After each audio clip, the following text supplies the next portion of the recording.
one of the first things I absolutely craved as soon as I'd had my baby was a cup of tea. For 9 months, I couldn't stand drinking tea, but it was like immediately, as soon as I'd had my baby, that feeling just disappeared, and I had that cup of tea in my hand, and it was the most wonderful thing. I know one woman who said to me that she really craved to eat lots of pâtés and all the foods and the cheeses that she'd been told she couldn't have during her pregnancy, and she just had this huge great big plate of them and just ate and gorged on them.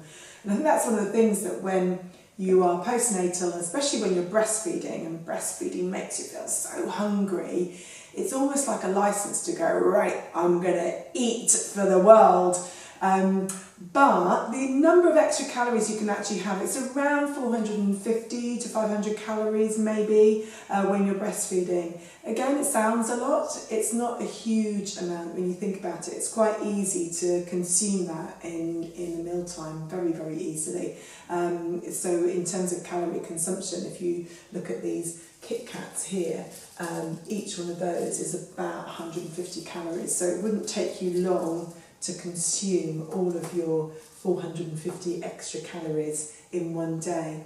So I think it's really important to try to think about why we should be really thinking about our nutrition at this stage. Just as much as we were when we were pregnant, you really need to think about the demands on your body if you're breastfeeding, if you're sleep deprived, and the fact that your body is still kind of suffering, if you like, is the wrong way to put it, but it's suffering from the fact that you've been pregnant for all that time and all these demands have been on your body, and don't forget that baby's taking all those nutrients from you, and so you will be depleted maybe in some nutrients, so you need to make sure you continue to bolster yourself. And if you can think of the 80-20 rule, which is if you can eat really healthily for 80% of the time, the 20% won't matter quite so much. So you can have that odd bit of food where maybe it isn't as healthy and as nutrient rich, and still really eat really healthily and be really happy. And a side effect to that might be losing weight. One of the things that I don't advise anyone to do is to purposefully go on a plan to lose weight when you're in those, particularly in those early stages postnatally. So from 0 to 6 months, maybe even 9 months, maybe even a year. Because if you are really eating healthily, you will find that the weight will disappear. And I think that's the most important thing. And in fact, when we look at any kind of weight loss, what we really should be doing is just trying to change our attitude to the way we eat and our attitude towards eating, rather than actually thinking about trying to reduce it down. So let's look at ways in which we can do that. So I'm going to give you my kind of top tips, as it were, for how I think we can really try to eat as healthy as we can in that postnatal stage. So the first thing is to eat regularly, as you can. So try not to go for long periods of time without eating. Now that means you have to be eating really healthy things if you're going to eat regularly. So you need to have healthy snacks. And I know one of the biggest things when I was first postnatal is you go out with your pram and you go and meet friends for coffee, and there's never just coffee, it's always cake involved as well. So if you can have some snacks in your bag, so for example, you can take some nuts, bananas are a really useful snack food, or see things like these fruits. But do think about having some protein sources with your snacks. So that's why having a little tin or a little plastic container of nuts in your handbag or in your nappy bag is really useful, so that you can snack on these things rather than going for the cakes and the biscuits all the time. And the reason why we need to avoid maybe having lots of these kind of things is it really affects our blood sugar. And one of the things we'll do when we're really sleep deprived is we'll crave that sugar, we'll go for that sugar. And what that then does is it sends our blood sugar levels up. So we feel great for a short amount of time, but then our blood sugar levels plummet, and then we feel much worse than what we did before. So that's one of the main reasons to try and avoid really high sugary foods, and also to think of having protein as a snack source as well. The next thing is to also have healthy snacks in your fridge. It's all very well having that little snack in your handbag, but you also sometimes need to have foods that you can grab at home as well. And again, to avoid us going for the biscuit tin, Have things in your fridge. So for example, you can have prepared like pieces of chicken is a really good. You can have some, carrots chopped up and crudités and have it with some hummus or something like that.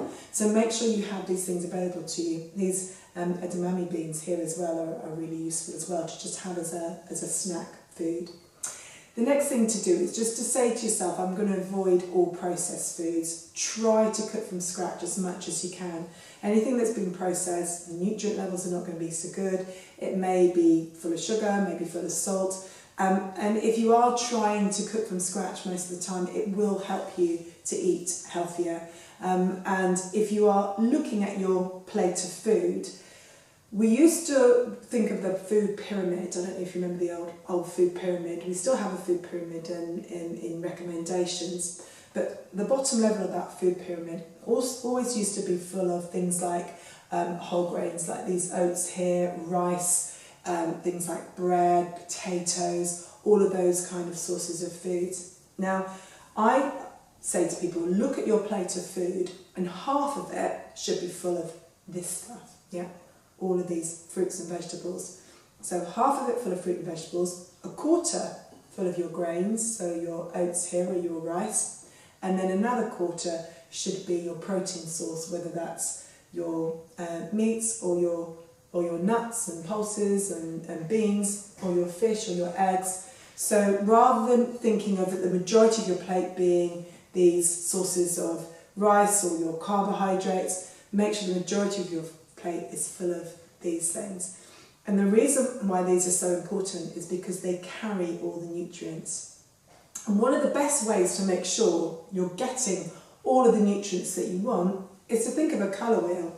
And you can just see the array of colours here that we've got. And if you make sure you're getting some of all the colours, then you're pretty much sure you're going to be getting all of those nutrient sources. So if you look at your yellows and your oranges, this is a really good source of things like beta-carotene, which are essential vitamins and antioxidants. If you look at your greens are going to provide you with calcium, iron, vitamin C, loads and loads of nutrients, so make sure you've always got green.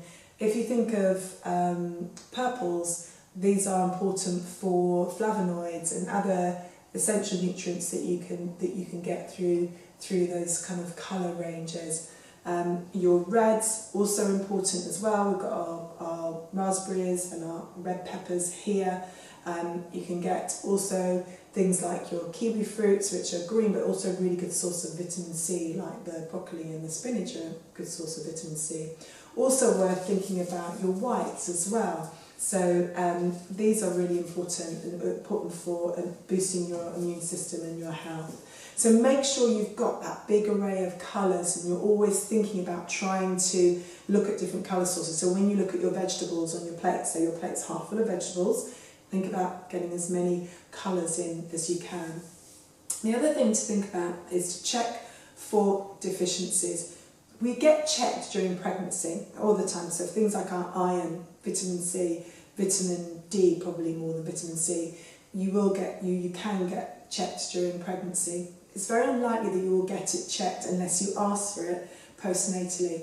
I can remember about 6 months postnatally, I was still breastfeeding my daughter, and I started feeling really faint and fuzzy, and I remember I was going out to teach a class and I couldn't teach the class, I literally couldn't get up off the sofa. Felt really bizarre, and that was because I was really lacking in iron, and I thought that I had boosted my iron, and during my pregnancy I'd taken an iron supplement, but I didn't carry on taking that supplement postnatally, and I should have done, and I did need to, but I wasn't getting that checked, so I didn't realise I needed it. So make sure you're getting lots of different foods, but also if you're not feeling great, don't think it's just because you're tired. Yeah? Don't think it's just because you're new mum and you're not maybe handling things as well as you are. You are. You're handling things brilliantly, but it might be that you are deficient in something as well. So you need to get it checked. Go to your GP, go to your doctor, your healthcare provider, and make sure that you get it checked. The other thing to think about is hormones. Your hormones have taken such a whack over the last year, can't tell you, that there are bound to be imbalances. And with hormones, when one hormone is possibly a little bit out, it can have a cascade effect of affecting lots of other hormones in your body. One of the things I've noticed with a lot of my clients is their thyroid can either be hyper or hypo, which means it can either be overactive or underactive. And this can often be a reason some women lose a lot of weight, some women put on quite a lot of weight postnatally. So it's always worth getting these things checked. And I'm not saying any of these things are necessarily going to be an issue for you, but I just think it's really important for us to realise that we are placing all these demands on our body, and therefore we need to actually give ourselves a bit of a break and go, well, I'm going to try and eat as healthily as I can, and I'm going to make sure I am eating healthily. But if I'm carrying a bit of extra weight, so what? It will go as long as I continue to eat as healthily as I can. And that's the important thing. And it's about energising as well, which is obviously why you should also be doing your exercise.